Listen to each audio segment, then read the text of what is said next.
हा दिवस संविधान हत्या दिवस म्हणून भारतीय जनता पक्षाला एक नौटंकी करण्याचं व्यसन लागलेलं आहे बरं का. ही नशा आहे त्यांची, नौटंकी करणं उनका नशा है. हर चीज़ का नौटंकी और हर चीज़ का सेलिब्रेशन करते हैं या उत्सव मनाते हैं, चाहे कुछ भी हो. पहलगांव में जो हुआ, जो पुलवामा में होगा, वो उसका भी वो लोग उत्सव मना चुके हैं राजनीति के लिए. 50 साल हो गए इमरजेंसी को, 50 साल. भूतकाल में जो हुआ है उसको भूलकर हमको आगे जाना चाहिए. आपत्काल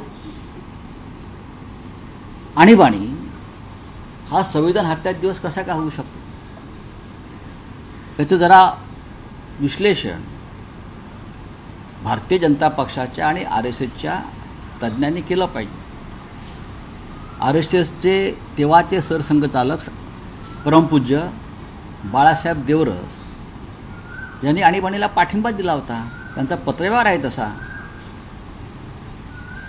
बाळासाहेब देवरस यांना जरूर इंदिराजींनी अटक केली होती त्या काळामध्ये, पण तुरुंगातून त्यांनी जो पत्रव्यवहार केलेला आहे इंदिराजींशी तो इंटरेस्टिंग आहे फार.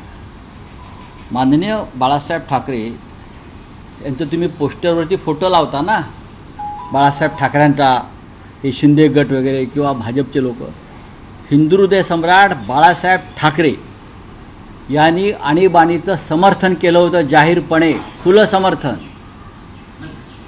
तर तिकडून खुणा काय करताय. बाळासाहेब ठाकरेंनी आणीबाणीचं समर्थन केलं होतं.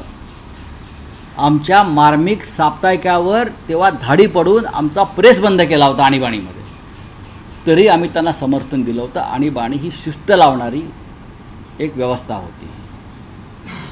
आणि संविधान हत्या म्हणताय ना, भारतीय घटनेमध्ये, भारतीय घटनेतील तरतुदीनुसार जेव्हा देशामध्ये अशांतता, अस्थिरता निर्माण करण्याचा प्रयत्न होतो, अराजकता निर्माण करण्यासाठी काही शक्ती काम करतात, बाहेरच्या आणि आतल्या, तेव्हा अशा प्रकारे आणीबाणी जाहीर करून देशावर नियंत्रण मिळवण्यासाठी आणीबाणी लावण्याचा संविधानिक तरतूद भारतीय संविधानामध्ये डॉक्टर बाबासाहेब आंबेडकर यांच्या नेतृत्वाखाली घटनापीठानं दिलेली आहे. याचा अभ्यास या लोकांनी केला पाहिजे. इंदिरा गांधींनी जी आणीबाणी लावली होती ती आणीबाणी खुलेआम कायदेशीर मार्गाने लावली आणि आणीबाणीचा प्रस्ताव घेऊन त्या संसदेमध्ये गेल्या होत्या. त्यांनी विशेष संसद